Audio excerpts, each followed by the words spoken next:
Welcome back viewers. ESP32 4th channel web server রিলেতে আমরা যে প্রোগ্রামটা আগের ভিডিওতে দেখেছি সেটাতে আজকে আমরা এসি লোড কানেক্ট করব, অর্থাৎ একটা লাইট কানেক্ট করে দেখবো যে আমরা অটোমেশন করতে পারছি কিনা।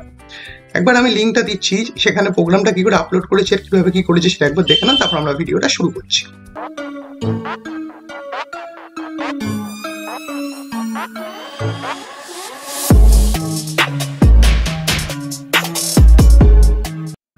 এখানে দেখো একটা 2 পিন প্লাগ, একটা 2 পিন হোল্ডার আর একটা লাইট আমরা নিয়ে নিয়েছি, যেখানে 2 পিন প্লাগের সঙ্গে হোল্ডারের কানেকশনটা করেছি। নেগেটিভটা ডিরেক্ট প্লাগ থেকে হোল্ডারে চলে যাবে আর পজিটিভটা মাঝখানে একটু কাট করা থাকবে শুধুমাত্র রিলের কানেকশনটা করার জন্য।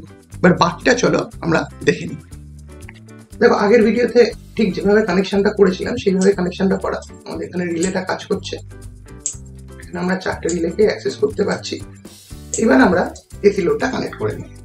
দেখো এসির যে কানেকশনটা 2 পিন প্লাগ থেকে এসছে সেটা আমি কমনে দিয়ে দিলাম, টাইট করে দেব। যেহেতু এসি কানেকশন বাড়িতে সাবধানের সাথে করবে, কনফার্ম করে নেবে প্রত্যেকটা কানেকশন যেন নিট অ্যান্ড টাইটলি ক্লিয়ার থাকে। এটা আমি দিয়ে দিলাম নর্মালি ওপেন।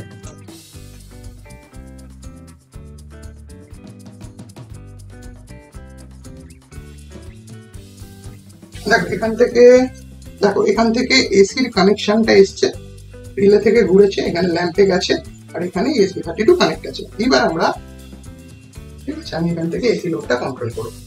এটাতে কিন্তু কানেক্ট নেই, দেখো এটাতে কানেক্ট আছে। আমি এখান থেকে লাইটটাকে অন করে দিলাম, আমি এখান থেকে অফ করে দিলাম, তাহলে দেখতেই পাচ্ছ। দেখো তাহলে আমি এখান থেকে কি করলাম, এটাকে অন করলাম, এটার সঙ্গে কানেক্ট নেই, এটাতে অন করলাম, দেখো লাইটটা জ্বললো। আবার এটাকে বন্ধ করলাম, লাইটটা অফ হলো। আবার এটা অন করতে পারি। দেখো যেহেতু আমি একটা লোড কানেক্ট রেখেছি তো একটা লোডকে আমি অন অফ করছি। তাহলে এইভাবে আমরা চাইলে আইওটির ইউজ করে ঘরের অ্যাপ্লায়েন্সেস গুলোকে আমরা কন্ট্রোল করতে পারি বাড়ির বাইরে থেকে। তো আশা করছি ভিডিওটা ভালো লেগেছে। ভিডিও যদি ভালো লেগে থাকে এরকম অটোমেশনের আরো ভিডিও আসবে, দেখো চ্যানেলটাকে সাবস্ক্রাইব করো, নিজেদের মধ্যে শেয়ার করো আর প্লিজ ভিডিওটাকে লাইক করে কমেন্টে জানাও তোমরা আর কি কি অটোমেশন আইওটি শিখতে চাইছো। চলো টাটা, ভালো থাকো।